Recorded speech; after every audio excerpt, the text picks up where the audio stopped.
Παγκόσμια ημέρα υγείας σήμερα και να συζητήσουμε για ένα θέμα που μας έχει απασχολήσει τελευταία με τα γενώσιμα φάρμακα και με αυτό βέβαια και με άλλα θέματα.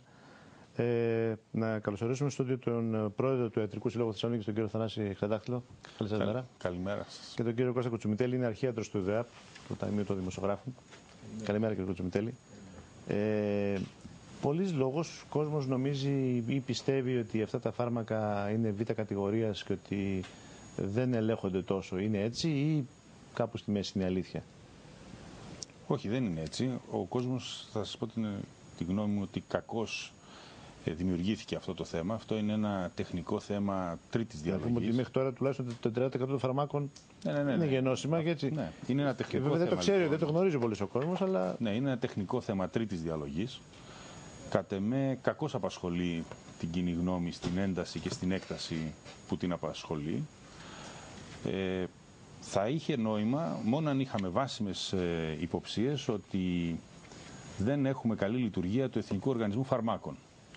Εφόσον δεν υπάρχει κάτι τέτοιο, η όλη συζήτηση νομίζω ότι απλώς περιττεύει και θα κλείσω λέγοντας ότι το ντεπών είναι γενώσιμο. Μάλιστα. Κύριε Κουτσουμιτέλη, όταν γράφετε τα φάρμακα εσείς, σας ζητάει το Ταμείο, για παράδειγμα, να βάζετε τα φθηνότερα ή σας λέει ότι πρέπει εκείνη τη στιγμή να δώσετε το καλύτερο? Εννοείται για το δικό μας ταμείο? Ναι, εντάξει, το δικό σας ταμείο που είναι. Το δικό μας ταμείο δεν έχει. Που δεν έχει και πρόβλημα, αλλά γενικά από άλλους συναδέλφους σας που ακούτε από τα άλλα ταμεία, τι σας λένε? Ακόμη δεν έχει τεθεί κάποιο από το Υπουργείο, κάποια νόρμα πώς θα αντιμετωπίσουμε αυτό το πρόβλημα. Η γενική αρχή είναι ότι εμείς θα βάζουμε την ουσία και ο φαρμακοποιός θα επιλέγει τη φθηνότερη. Μέχρι τώρα όμως υπήρχε κατηγορία ότι οι γιατροί είχαν κάποια σχέση με τις φαρμακευτικές εταιρείες και τώρα θα το έχουν φαρμακοποιεί. Είναι έτσι? Αυτά τα θεωρώ αστεία πράγματα. Έτσι. Ο γιατρός έχει καθήκον να κάνει τη διάγνωσή του και να επιλέξει το φάρμακο και όχι τη μάρκα του φαρμακού. Δηλαδή ένα φάρμακο μπορεί να παράγεται από 2, 3, 4 εταιρείες. Εν πάση περιπτώσει, δεν έχει τη δυνατότητα κανείς γιατρός από το ιατρείο του να πει με σαφήνεια ότι αυτό το φάρμακο, μάλλον αυτό το σκεύασμα είναι καλύτερο από κάποιο άλλο. Εδώ επεμβαίνει ο ΕΟΦ, δηλαδή ο Εθνικός Οργανισμός Φαρμάκων. Αυτός έχει τη δυνατότητα ή πρέπει να έχει τη δυνατότητα να πει ότι από τα 4-5 σκευάσματα αυτό είναι σωστό, το άλλο δεν είναι. Και εγώ θα έλεγα ότι ο ΕΟΦ ο ελληνικός δεν έχει αυτή τη δυνατότητα, αλλά μπορούμε όμως να δανειστούμε την ποιότητα του γερμανικού, του γαλλικού ΕΟΦ και έτσι να ξεφύγουμε αυτή την υπόθεση. Δηλαδή όποιο σκεύασμα κυκλοφορεί παραδείγματος χάρη στη Γερμανία, θα έλεγα ότι είναι πολύ καλό και για μας. Και θέλω να πω ότι στη Γερμανία κυκλοφορούν φάρμακα, δηλαδή φαρμακευτική δαπάνη, αποτελείται κυρίως από τα γενώσιμα.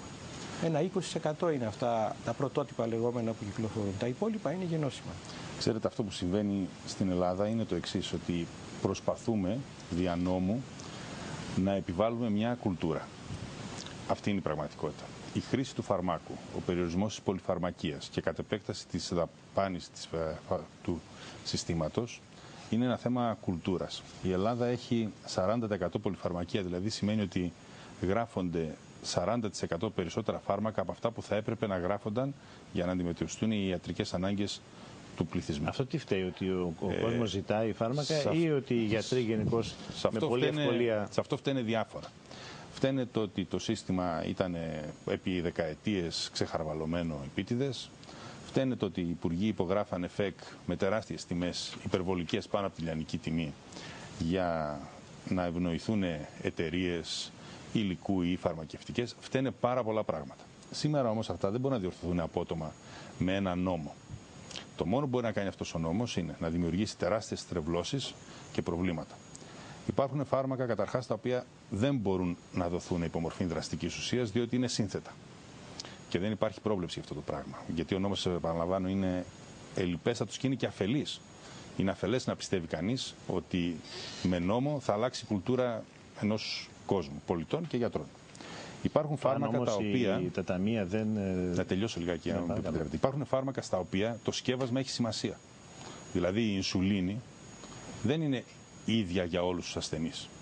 Μπορεί κάποιος ασθενής να ανταποκρίνεται καλά σε μία ινσουλίνη και να μην ανταποκρίνεται σε άλλη. Άρα εκεί πέρα ο γενικός κανόνας θα οδηγήσει σε αποτελέσματα τα οποία θα είναι πολύ κακά. Επίσης, υπάρχουν φάρμακα τα οποία, όπως είπα, είναι σύνθετα και τα οποία δεν μπορούν να γράφονται, και υπάρχει και το θέμα το αν ένα φάρμακο είναι ανεπιτυχές στη θεραπεία για την οποία έχει δοθεί και έχει επιλεγεί λόγω χαμηλού κόστους, αυτό τελικά θα έχει συντελέσει τη μείωση του κόστους ή θα αποδειχθεί το φθηνό και ακριβό, όπως λέμε στην καθημερινή. Και θα αναγκαστούν να πάνε μετά. Για αυτό που είπατε για τους γιατρούς και τους φαρμακοποιούς, να σας πω το εξής. Καλώς ή κακώς στη χώρα μας δεν υπάρχει κανένας τρόπος και κανένας μηχανισμός που να φροντίζει τη συνεχιζόμενη ιατρική εκπαίδευση. Σε άλλες χώρες υπάρχει. Εδώ δεν υπάρχει. Αυτό το κενό το καλύπτει η φάρμακοβιομηχανία. Αυτή είναι μια πραγματικότητα. Οφείλουμε να το πούμε. Αλλά τα συνέδρια είναι αναγκαία για τον γιατρό. Δεν μπορεί κανείς να πει μην πας.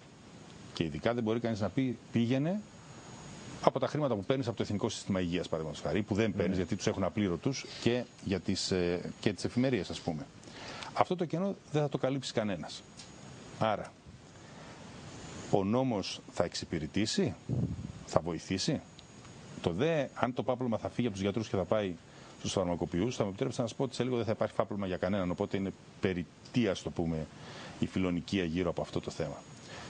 Κοντολογής. Όπως είπα στην αρχή, το θέμα είναι τεχνικό, είναι θέμα κουλτούρας.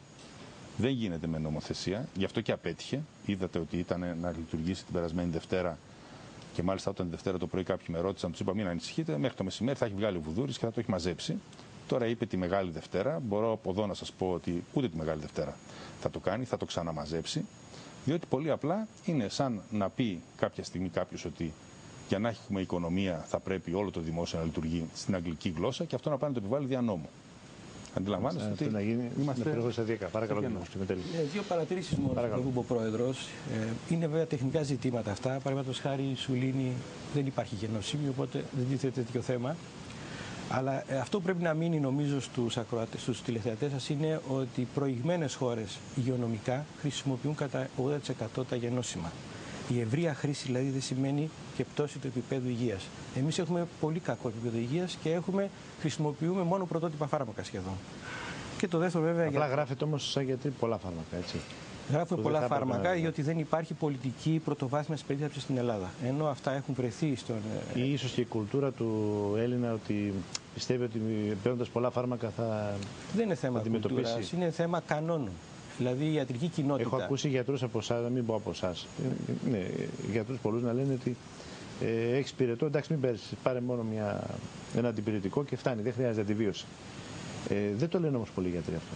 Μα αυτά δεν είναι υπόθεση του γιατρού, δεν είναι σκέψη, δηλαδή πρωτότυπη δικιά του. Αυτά είναι γραμμένα μέσα στα βιβλία μας. Βάζω την σκέψη ότι και γίνονται τώρα κατά ψέματα ότι ο γιατρός γράφει φάρμακα γιατί έχει την σχέση με την εταιρεία, αν έχει. Είναι πολύ παράγοντες. Δεν λέω ότι το κάνουν όλοι, κάποιοι κάνουν έτσι. Και οι φαρμακοποιοί και οι γιατροί το κάνουν. Αλλά και κακοί γιατροί και καλοί γιατροί. Το θέμα είναι ότι υπάρχουν κανόνες. Όταν υπάρχουν εκεί κανόνες, αυτά που λέμε πρωτόκολλα εμείς στη δική μας αργό, δηλαδή ότι όταν έχεις ένα πυρετό θα πρέπει να το αντιμετωπίσεις την πρώτη μέρα έτσι, τη δεύτερη έτσι και την τρίτη με αντιβιωτικό.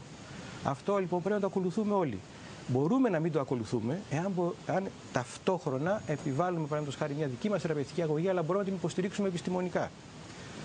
Η μισή ιατρική πρακτική που κάνουμε, εάν τη γράφαμε σε διαγωνίσματα στο 6ο έτος της ιατρικής, θα μας είχε κόψει.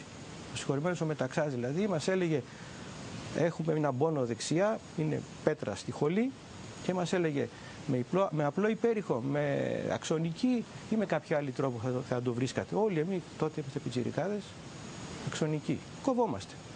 Δεν χρειάζεται δηλαδή να χρησιμοποιήσεις την αξονική για να βρεις μια πέτρα στη χολή. Είναι το πιο απλό. Τώρα όμως στην ιατρική πρακτική την καθημερινή έχω δει τέτοια πράγματα. Στα συνέδρια δεν τολμούμε να τα υποστηρίξουμε. Αλλά στο ιατρείο μας το κάνουμε. Το συμπέρασμα είναι ότι κάπου στη μέση πρέπει να γίνουν όλα. Θέλει κανόνες. Ούτε να κοπούν τελείως, το λέτε κύριε Πρόεδρε, ούτε να πάμε στην άλλη πλευρά. Και ο Γερμανός γιατρός, αν έρθει στην Ελλάδα, σε 3 χρόνια θα γίνει σαν και εμάς. Αλλά και εμείς, άμα πάμε στη Γερμανία, θα γίνουμε Γερμανοί γιατροί. Σας ευχαριστώ πολύ. Να πούμε ότι ο κόσμος να μην φοβάται τα γενώσιμα, έτσι. Δεν υπάρχει πρόβλημα. Να είστε καλά, ευχαριστώ πάρα πολύ και καλό Πάσχα. Να είστε καλά. Φίλες και φίλοι, να πάμε στο επόμενο διαφημιστικό διάλειμμα και συνέχεια πάλι μαζί.